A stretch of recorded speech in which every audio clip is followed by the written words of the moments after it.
نادان لوگ دولت کے لیے دل کا چین لٹا دیتے ہیں اور دل کے چین کے لیے دولت لٹا دیتے ہیں۔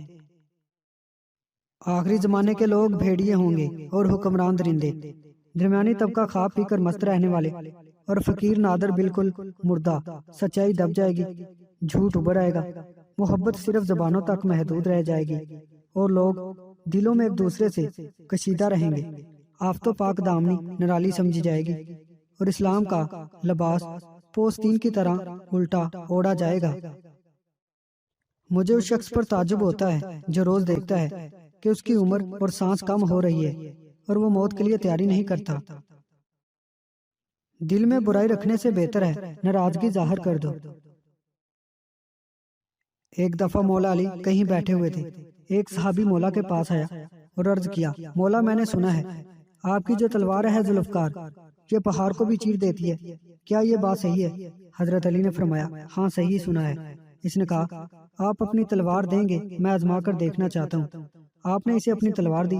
اس شخص نے زور سے دیوار پر ماری لیکن کچھ نہیں ہوا، تو اس نے مولا سے کہا، آپ تو کہہ رہے تھے کہ پہاڑ توڑ دیتی ہے لیکن دیوار تو نہیں ٹوٹی۔ حضرت علی نے مسکراتے ہوئے فرمایا، میں نے تمہیں اپنی تلوار دی ہے، اپنا ہاتھ نہیں۔ ذوالفقار تبھی ذوالفقار ہے جب علی کے ہاتھ میں ہے، ورنہ یہ صرف لوہے کا ایک ٹکڑا ہے اور کچھ نہیں۔ سوائے اپنے رب کے کسی سے امید مت رکھنا، اور اپنے گناہ کے سوا کسی چیز سے خوف نہ کھانا۔ حضرت علی سے کسی نے پوچھا کہ آپ کی تلوار تو بہت تیز ہے مگر آپ کی سواری سست ہے، کیا ہی اچھا ہو اگر آپ سواری بھی تیز رکھ لیں۔ حضرت علی نے فرمایا، تیز سواری کی ضرورت دو قسم کے لوگوں کو ہوتی ہے، ایک وہ جو میدان سے ڈر کے فرار ہونا چاہتا ہے، دوسرے وہ جو بھاگتے ہوئے کا پیچھا مال غنیمت کے لیے کرتے ہیں، اور میں دونوں کام ہی نہیں کرتا۔ جب تمہارے پاس رزق تمہاری ضروریات سے زیادہ ہو تو فوراً سمجھ جانا کہ یہ کسی کا حق ہے جو تمہارے پاس اس کی امانت ہے۔ جس درخت کی لکڑی نرم ہوگی اس کی شاخیں زیادہ ہوں گی، بس نرم طبیعت اور نرم گفتار بن جاؤ تاکہ تمہارے چاہنے والے زیادہ ہوں۔ دنیا دھوکے باز، نقصان دینے والی اور جلد فنا ہو جانے والی ہے، اس لیے خدا نے دنیا کو نہ تو ثواب دینے کے لیے پسند فرمایا اور نہ عذاب دینے کے لیے۔ اپنے وہ نہیں ہوتے جو رونے پر آتے ہیں، اپنے وہ ہوتے ہیں جو رونے ہی نہیں دیتے۔ تیرا نفس تجھ سے وہی کام کروائے گا جس کے ساتھ تو نے اسے منوس بنایا ہے۔ کبھی تم دوسروں کے لیے دل سے دعا مانگ کر دیکھو، تمہیں اپنے لیے دعا مانگنے کی ضرورت نہیں پڑے گی۔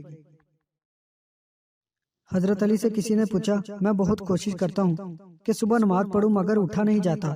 حضرت علی نے فرمایا، یہ نیند کی وجہ نہیں بلکہ تم جو سارے دن میں جو گناہ کرتے ہو وہ تمہاری گردن میں توق، ہاتھوں میں ہتھکڑی اور پاؤں میں بیڑیاں باندھ کر تمہیں اٹھنے نہیں دیتے۔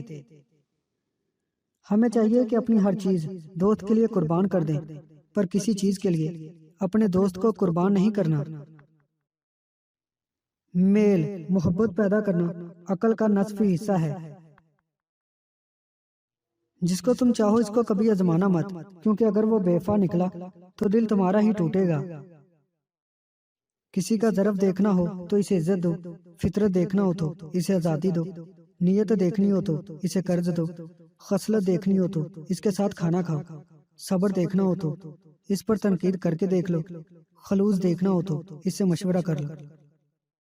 امید کرتا ہوں دوستو آج کی ویڈیو آپ کو پسند آئی ہے۔ ویڈیو پسند آئی ہے اس کو لائک کریں، ہمارے چینل کو سبسکرائب کریں، اور ساتھ ہی ہمارے فیس بک پیج کو لائک کرنا مت بھولیے گا۔ شکریہ۔